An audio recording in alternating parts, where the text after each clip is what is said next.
नमस्कार। दोपहर समाचार में आपका स्वागत है।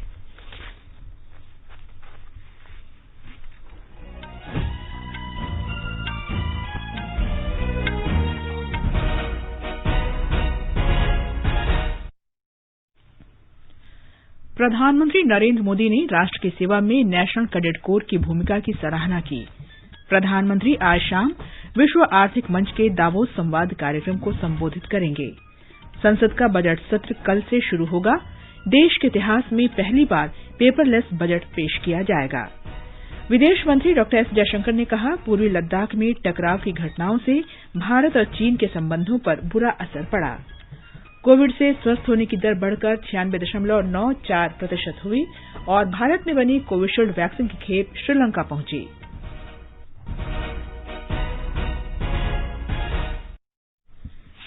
दोपहर समाचार में नईम अख्तर के साथ मैं कनकलता। कोविड महामारी से देश एक साथ लड़ रहा है। आप भी हमारे साथ सुरक्षा और बचाव के 3 आसान उपायों का संकल्प लें। मास्क पहनें, 2 गज दूरी है जरूरी, सुरक्षित दूरी बनाए रखें, हाथ और मुंह साफ रखें। अब समाचार विस्तार से। प्रधानमंत्री नरेंद्र मोदी ने राष्ट्र सेवा में राष्ट्रीय कैडेट कोर एनसीसी की भूमिका की सराहना की है। उन्होंने कहा कि कैडेटों ने बाढ़ से लेकर सभी प्रकार की प्राकृतिक आपदाओं के दौरान लोगों की मदद की। एनसीसी रैली को आज नई दिल्ली में संबोधित करते हुए प्रधानमंत्री ने कहा कि कोविड के दौरान लोगों द्वारा अपनी जिम्मेदारियां निभाने से देश ने इसके कारगर परिणाम देखे हैं और उनके प्रयासों से भारत इस महामारी से बेहतर ढंग से निपट सका है। एक नागरिक के तौर पर अपने कर्तव्यों को प्राथमिकता देने का प्रभाव हमने इस कोरोना काल में भी देखा है। जब देश के लोग एकजुट हुए, अपना दायित्व निभाया, तो देश कोरोना का अच्छी तरह मुकाबला भी कर पाया। साथियों, ये कालखंड चुनौतीपूर्ण तो रहा, पर ये अपने साथ अवसर भी लाया। अवसर चुनौतियों से निपटने का, विजयी बनने का, अवसर देश के लिए कुछ कर गुजरने का, अवसर देश की क्षमताएं बढ़ाने का, अवसर आत्मनिर्भर बनने का, अवसर साधारण से असाधारण, असाधारण से सर्वश्रेष्ठ बनने का। श्री मोदी ने कहा कि देश के तटीय और सीमावर्ती क्षेत्रों के लगभग 175 जिलों में नई जिम्मेदारियां निभाने के लिए करीब 1 लाख एनसीसी कैडेटों को सेना, नौसेना और वायुसेना की ओर से प्रशिक्षित किया जा रहा है। सरकार ने एनसीसी कैडेटों की भूमिका को और व्यापक करने के प्रयास किए हैं। दुनिया के सबसे बड़े यूनिफॉर्म यूथ ऑर्गेनाइजेशन के रूप में एनसीसी ने अपनी जो छवि बनाई है, वो दिनों दिन और मजबूत होती जा रही है। और जब मैं आपके प्रयास देखता हूं, तो मुझे बहुत खुशी मिलती है।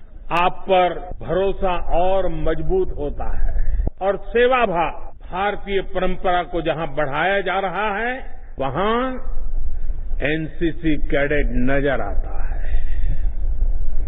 जहां संविधान के प्रति लोगों में जागरूकता पैदा करने का अभियान चल रहा है, वहां भी एनसीसी कैडेट्स दिखते हैं। प्रधानमंत्री ने कहा कि सीमावर्ती और तटीय क्षेत्रों में सुरक्षा तंत्र को मजबूत करने के लिए एनसीसी की भागीदारी बढ़ाई जा रही है। प्रधानमंत्री ने कहा कि सरकार ने फायरिंग सिमुलेटर की संख्या में काफी वृद्धि की है। माइक्रोलाइट फ्लाइट सिमुलेटर की संख्या 5 से बढ़ाकर 48 और रोइंग सिमुलेटर की संख्या भी 11 से बढ़ाकर 60 कर दी गई है। उन्होंने कहा कि इन आधुनिक सिमुलेटर से एनसीसी के प्रशिक्षण कार्यक्रमों में सुधार होगा। उन्होंने कहा कि कैडेटों में लड़कियों की संख्या में 35% की वृद्धि हुई है और देश के सशस्त्र बलों के हर मोर्चे महिलाओं के लिए खुल रहे हैं। प्रधानमंत्री ने कहा कि भारत की बहादुर बेटियां दुश्मनों से लोहा लेने के लिए तैयार हैं और देश को उनके साहस की जरूरत है। श्री मोदी ने कहा कि भारत को रक्षा साजो सामान के बाजार के बजाय अब जल्द ही इनके निर्माता के रूप में जाना जाएगा। 100 से ज्यादा सुरक्षा से जुड़े सामानों की विदेशों से खरीद को बंद कर उनको भारत में ही तैयार किया जा रहा है।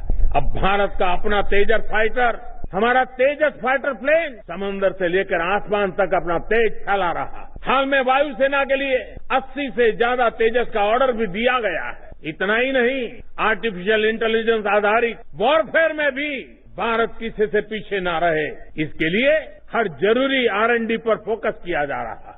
वो दिन दूर नहीं जब भारत डिफेंस इक्विपमेंट के बड़े मार्केट के बजाय एक बड़े प्रोड्यूसर के रूप में जाना जाएगा। प्रधानमंत्री ने कहा कि देश को फ्रांस से 3 और रफाल लड़ाकू विमान मिले हैं, जिनमें हवा के बीच में ही ईंधन भरने की क्षमता है। कल ही भारत में फ्रांस से 3 और रफाल फाइटर प्लेन आए हैं। भारत के इन फाइटर प्लेन से मिड एयर ही रिफ्यूलिंग हुई है। तो ये रिफ्यूलिंग भारत के मित्र यूनाइटेड अरब अमीरात ने की है और इसमें ग्रीस और सऊदी अरब ने सहयोग किया है। ये भारत के खाड़ी देशों के साथ मजबूत होते संबंधों की एक तस्वीर भी है। इससे पहले प्रधानमंत्री को गार्ड ऑफ ऑनर दिया गया और उन्होंने एनसीसी के विभिन्न अंगों के मार्च पास्ट का निरीक्षण किया। एनसीसी कैडेटों ने सांस्कृतिक प्रस्तुतियों के जरिए विभिन्न क्षेत्र में अपनी क्षमताएं भी दर्शाई। श्री मोदी ने उत्कृष्ट एनसीसी कैडेटों को पुरस्कार प्रदान किए। इस अवसर पर रक्षा मंत्री राजनाथ सिंह भी उपस्थित थे। प्रधानमंत्री नरेंद्र मोदी आज शाम विश्व आर्थिक मंच के दावोस संवाद को वर्चुअल माध्यम से संबोधित करेंगे। विश्व भर के 400 से अधिक प्रमुख उद्योगपति इस बैठक में शामिल होंगे। प्रधानमंत्री इस बैठक में मानवता की भलाई के लिए प्रौद्योगिकी के इस्तेमाल से चौथी औद्योगिक क्रांति के मुद्दे पर विचार व्यक्त करेंगे। कार्यक्रम के दौरान प्रधानमंत्री विश्व की प्रमुख कंपनियों के मुख्य कार्यकारी अधिकारियों से भी बातचीत करेंगे। प्रधानमंत्री ने ट्विटर पर कहा कि वे भारत में हो रहे सुधारों, टेक्नोलॉजी के बढ़ते इस्तेमाल और अन्य मुद्दों सहित देश से संबंधित कई व्यापक विषयों पर चर्चा करने वाले हैं। दावोस संवाद के तहत विश्व आर्थिक मंच की ओर से कोरोना महामारी के बाद की दुनिया में आर्थिक स्थिति को पटरी पर लाने की बड़ी पहल पर चर्चा होगी। प्रधानमंत्री ने कल सूचना प्रौद्योगिकी मंच प्रगति की 35वीं बैठक की अध्यक्षता की। ये योजनाओं के समयबद्ध कार्यान्वयन के लिए मल्टी मॉडल प्लेटफॉर्म है। इसमें केंद्र और राज्य सरकारें शामिल हैं। बैठक में 9 परियोजनाओं और 1 कार्यक्रम सहित 10 विषयों की समीक्षा की गई। 9 में से 3 परियोजनाएं रेल मंत्रालय, 3 सड़क परिवहन और राजमार्ग मंत्रालय और एक परियोजना उद्योग और आंतरिक व्यापार, विद्युत मंत्रालय तथा विदेश मंत्रालय की हैं। 54 करोड़ 675 करोड़ रुपए की ये परियोजनाएं 15 राज्यों से संबंधित हैं। इनमें ओडिशा, कर्नाटक, आंध्र प्रदेश, महाराष्ट्र, छत्तीसगढ़, पंजाब, झारखंड, बिहार, तेलंगाना, राजस्थान, गुजरात, पश्चिम बंगाल, हरियाणा, उत्तराखंड और उत्तर प्रदेश शामिल हैं। बैठक में श्री मोदी ने प्रधानमंत्री भारतीय जन औषधि परियोजना की भी समीक्षा की। उन्होंने सभी अधिकारियों को ढांचागत परियोजनाओं की बाधाओं को जल्द दूर करने के निर्देश दिए। ये समाचार हमारी वेबसाइट newsonair.com/hindi और हमारे mobile app news on AIR पर भी उपलब्ध हैं। राष्ट्रीय पोलियो चक्र 31 जनवरी 2021। नमस्कार। भारत की पोलियो से जीत की कहानी बड़े बड़े शब्दों में लिखी जाएगी, पर इस जीती हुई लड़ाई को कायम रखने के लिए हमें अपने प्रयासों को जारी रखना होगा तब तक जब तक दुनिया से पोलियो का खतरा पूर्ण रूप से टलना चाहिए। खतरा है बरकरार, इसीलिए पोलियो की खुराक पिलाना है हर बार। 2 बूंद हर बार, पोलियो पर जीत रहे बरकरार। जन्म से लेकर के 5 साल तक पोलियो खुराक पिलाना है हर बार। भारत सरकार द्वारा जनहित में जारी। दोपहर समाचार में आपका फिर स्वागत है। संसद का बजट सत्र कल दोनों सदनों की संयुक्त बैठक को राष्ट्रपति रामनाथ कोविंद के संबोधन के साथ शुरू हो रहा है। वित्त मंत्री निर्मला सीतारामन कल आर्थिक सर्वेक्षण संसद में प्रस्तुत करेंगी। लोकसभा अध्यक्ष ओम बिरला कल सर्वदलीय बैठक बुला सकते हैं। सरकार ने भी लोकसभा और राज्यसभा के सुचारू संचालन के लिए 30 जनवरी को सभी राजनीतिक दलों के नेताओं की बैठक बुलाई है। राज्यसभा सभापति एम वेंकैया नायडू ने 31 जनवरी को सभी राजनीतिक दलों के नेताओं की बैठक बुलाई है। 1 फरवरी को केंद्रीय बजट प्रस्तुत किया जाएगा। कोविड महामारी को देखते हुए राज्यसभा की कार्यवाही सुबह 9 बजे से दिन में 2 बजे तक और लोकसभा की कार्यवाही शाम 4 बजे से रात 9 बजे तक चलेगी। बजट सत्र का पहला भाग 15 फरवरी को समाप्त होगा और दूसरा भाग 8 मार्च से 8 अप्रैल तक चलेगा। देश के इतिहास में पहली बार पेपरलेस यानी कागज रहित बजट पेश किया जाएगा। वित्त मंत्री निर्मला सीतारामन ने यूनियन बजट मोबाइल ऐप नाम से मोबाइल ऐप जारी किया है ताकि संसद के सदस्यों और आम लोगों को बजट दस्तावेज डिजिटल रूप में आसानी से सुलभ हो सके। इस मोबाइल ऐप से बजट, अनुदान मांगों और वित्त विधेयक सहित केंद्रीय बजट के 14 दस्तावेजों की संपूर्ण जानकारी मिल सकेगी। ऐप में डाउनलोड, प्रिंट करने जैसी अनेक सुविधाएं हैं। ये अंग्रेजी और हिंदी दोनों भाषा में उपलब्ध होगा तथा एंड्रॉयड और iOS प्लेटफॉर्म से डाउनलोड किया जा सकता है। ये ऐप केंद्रीय बजट वेब पोर्टल www.indiabudget.gov.in से भी डाउनलोड किया जा सकता है। इस ऐप को राष्ट्रीय सूचना विज्ञान केंद्र ने विकसित किया है। 1 फरवरी को वित्त मंत्री का बजट भाषण पूरा होने के बाद बजट दस्तावेज मोबाइल ऐप पर उपलब्ध होंगे। संसद के बजट सत्र की पूर्व संध्या पर आकाशवाणी का समाचार सेवा प्रभाग आज विशेष चर्चा का कार्यक्रम संसद के समक्ष मुद्दे प्रसारित करेगा। ये कार्यक्रम FM गोल्ड चैनल पर आज रात 9:30 बजे से 10 बजे तक सुना जा सकेगा। विदेश मंत्री एस जयशंकर ने कहा है कि पिछले साल पूर्वी लद्दाख में हुई घटनाओं ने चीन के साथ भारत के संबंधों को काफी तनावपूर्ण बना दिया है।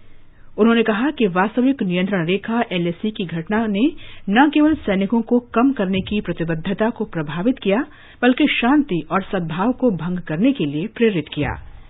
चीनी अध्ययन से संबंधित 13वें अखिल भारतीय सम्मेलन को वीडियो कॉन्फ्रेंस के माध्यम से संबोधित करते हुए विदेश मंत्री ने कहा कि चीन के साथ सीमा के मुद्दे पर असहमतियों के बावजूद सीमावर्ती क्षेत्र अब भी शांत बना हुआ है। विदेश मंत्री ने कहा कि 2020 से पहले भारत चीन सीमा पर जानमाल का आखिरी नुकसान 1975 में हुआ था। उन्होंने कहा कि यही कारण है कि पिछले साल पूर्वी लद्दाख की घटनाओं ने संबंधों को काफी असहज किया है। श्री जयशंकर ने कहा कि भारत को अब भी चीनी रुख में बदलाव और वास्तविक नियंत्रण रेखा पर सैनिकों के जमावड़े के कारणों का विश्वसनीय स्पष्टीकरण नहीं मिला है। उन्होंने कहा कि मतभेदों को कम करने के बजाय 2020 की घटनाओं ने वास्तव में दोनों देशों के बीच असाधारण तनाव बनाया है। विदेश मंत्री ने कहा कि संबंधों का विकास केवल पारस्परिक सम्मान और पारस्परिक हित पर ही आधारित हो सकता है।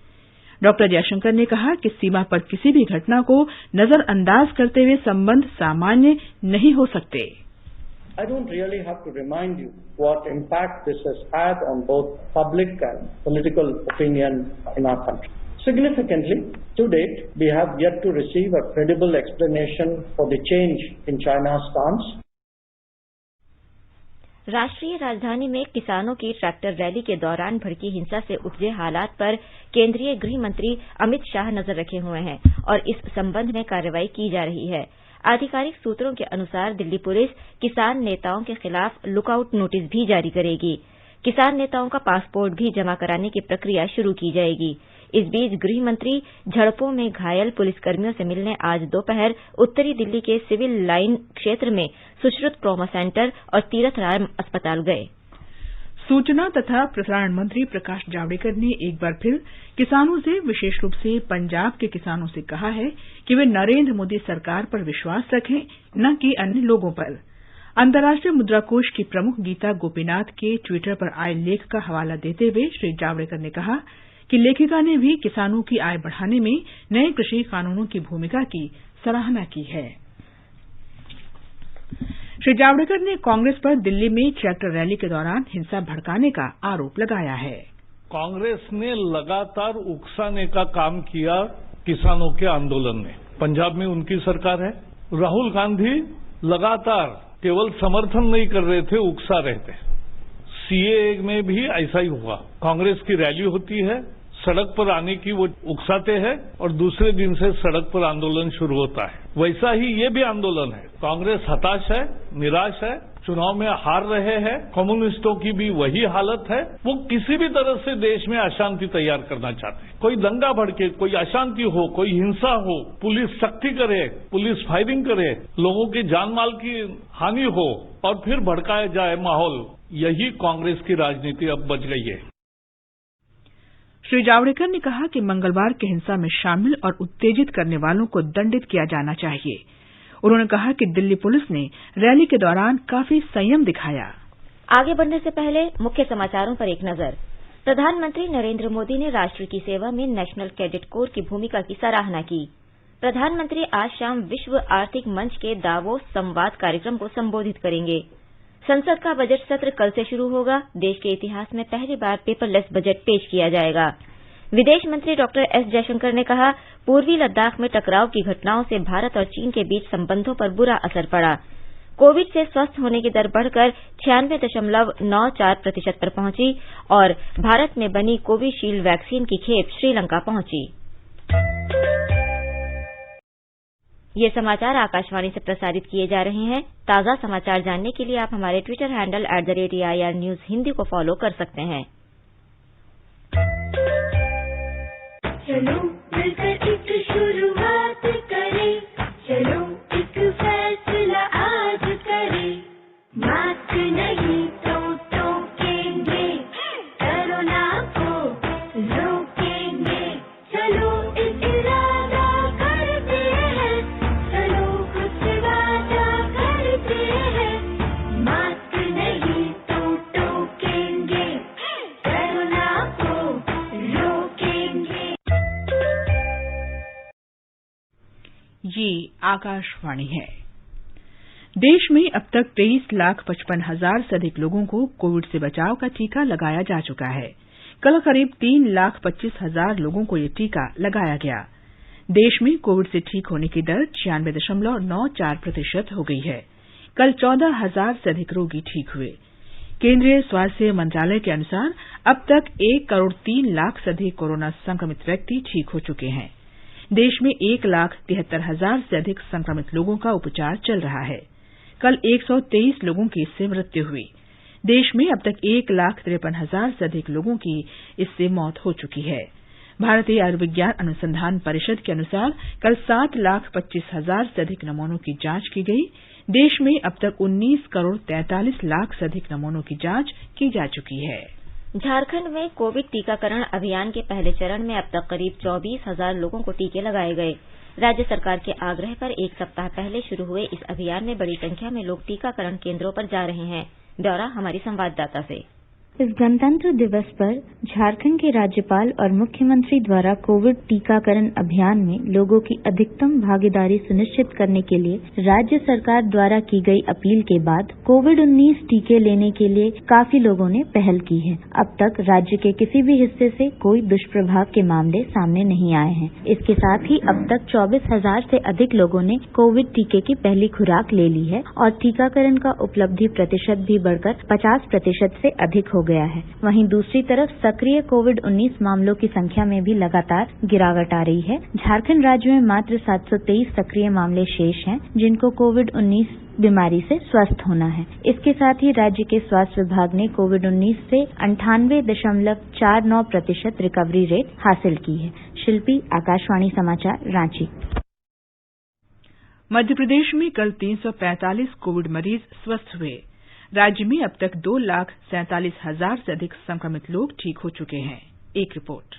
प्रदेश में कल कोविड के 185 नए पॉजिटिव मामले सामने आए हैं। कोविड पॉजिटिविटी दर निरंतर घट रही है। कल लगातार दूसरे दिन भी पॉजिटिविटी दर 1.1 थी। प्रदेश के 22 जिलों में एक भी कोविड पॉजिटिव मामला कल दर्ज नहीं किया गया है। प्रदेश में कल कोविड से 6 मरीजों की मृत्यु हुई है। कोविड से मरने वालों की कुल संख्या 3,799 है। इस बीच प्रदेश में कल 64,000 से अधिक व्यक्तियों को टीका लगाया गया है। सबसे अधिक टीकाकरण सागर जिले में 81% के साथ दर्ज किया गया है। पूजा पीवर्धन, आकाशवाणी समाचार, भोपाल। तेलंगाना में कोविड टीकाकरण अभियान के तहत अब तक 1,30,000 से अधिक स्वास्थ्य कर्मियों को टीका लगाया जा चुका है। राज्य के निजी क्षेत्र के स्वास्थ्य कर्मियों और अन्य कर्मचारियों को भी टीका लगाया जा रहा है। जन स्वास्थ्य निदेशक डॉक्टर श्रीनिवास राव के अनुसार टीकाकरण से अब तक गंभीर दुष्प्रभाव का कोई मामला नहीं आया है।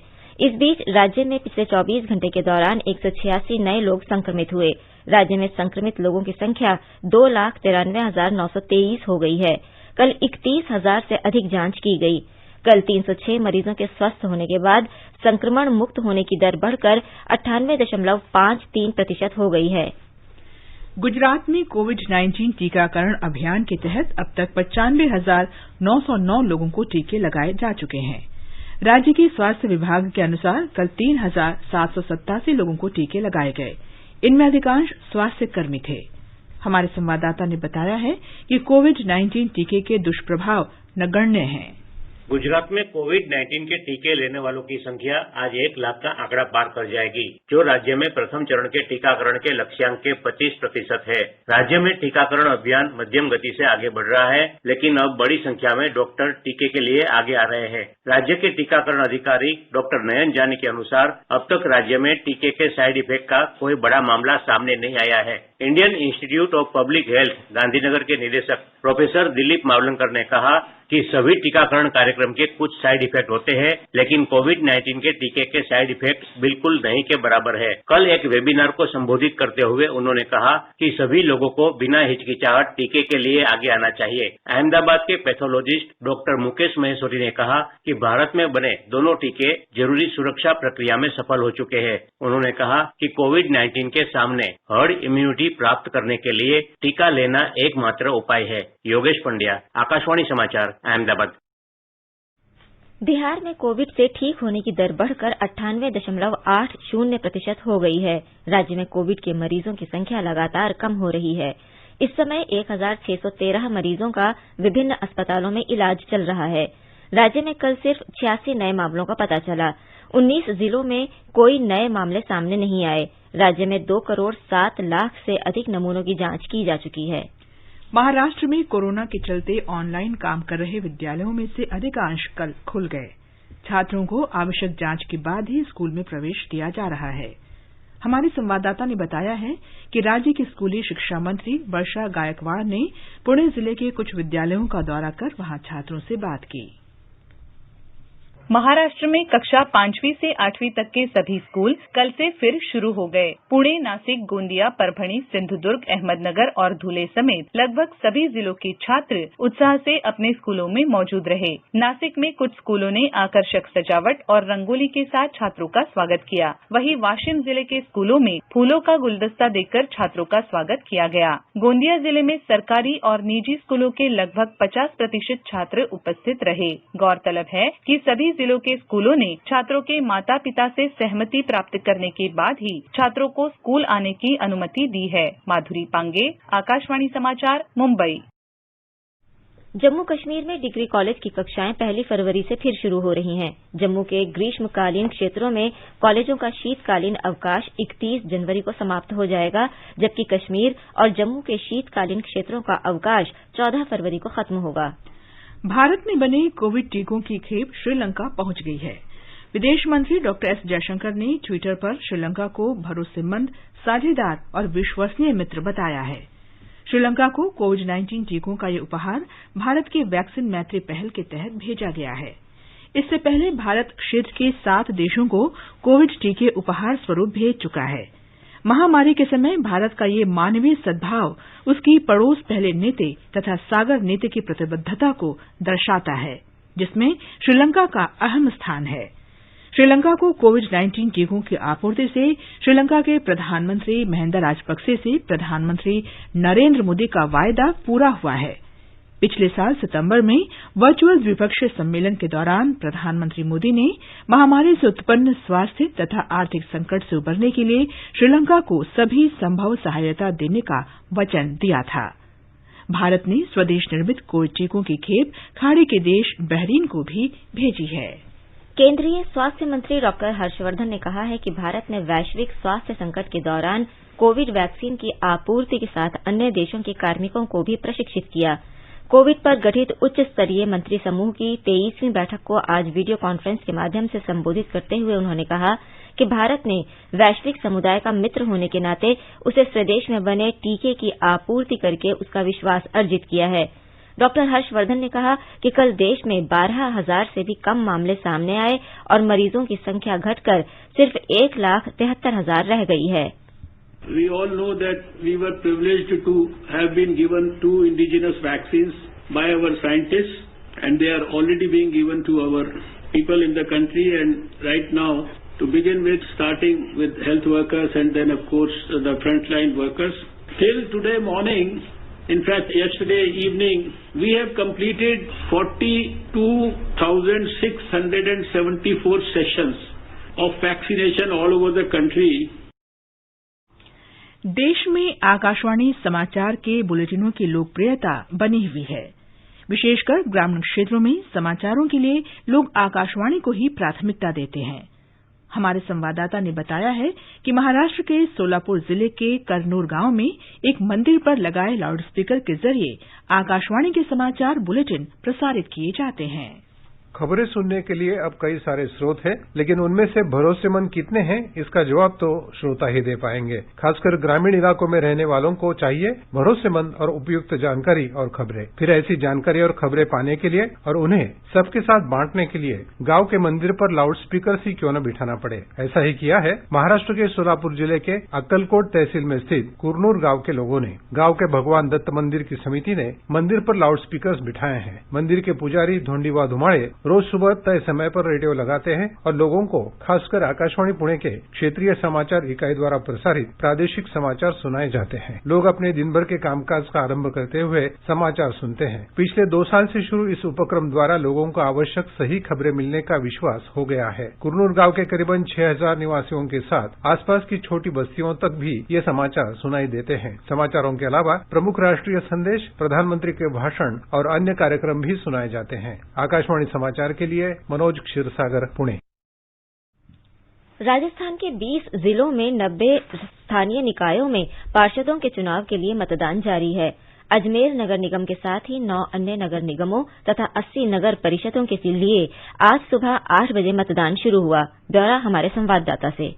सुबह ठंड के कारण मतदान धीमा रहा, लेकिन दोपहर में मतदान ने गति पकड़ ली। राज्य निर्वाचन विभाग द्वारा कोरोना गाइडलाइन के तहत मतदान केंद्रों पर व्यापक प्रबंध किए गए हैं। सभी मतदाताओं को घर से मास्क लगाकर आने को कहा गया है। इन 90 नगर निकायों के 3035 वार्डों के लिए कुल 9930 उम्मीदवारों के बीच मुकाबला है। इनमें से 60 नगर निकायों में वर्तमान में भाजपा का बोर्ड है। भाजपा के लिए अपने सभी वार्ड बचाने की चुनौती है। वहीं सत्तारूढ़ कांग्रेस इन चुनाव में बेहतर प्रदर्शन कर अपनी साख बचाने की कोशिश कर रही है। जितेंद्र द्विवेदी, आकाशवाणी समाचार, जयपुर। अब एक नजर आज के मौसम पर।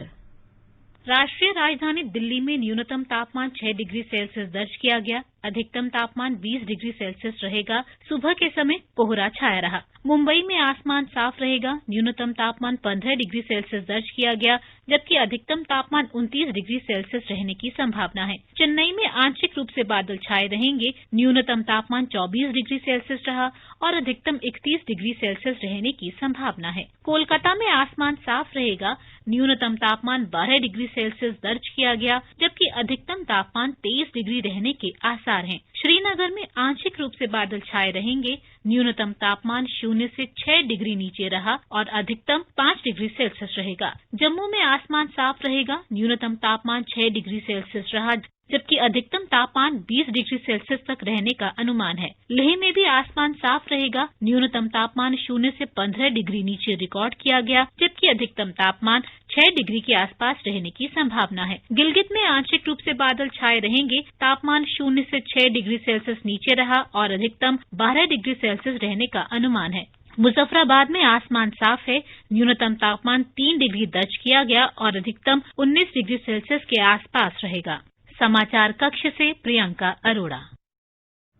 प्रधानमंत्री नरेंद्र मोदी ने आज महान स्वतंत्रता सेनानी लाला लाजपत राय की जयंती पर उन्हें श्रद्धांजलि अर्पित की है।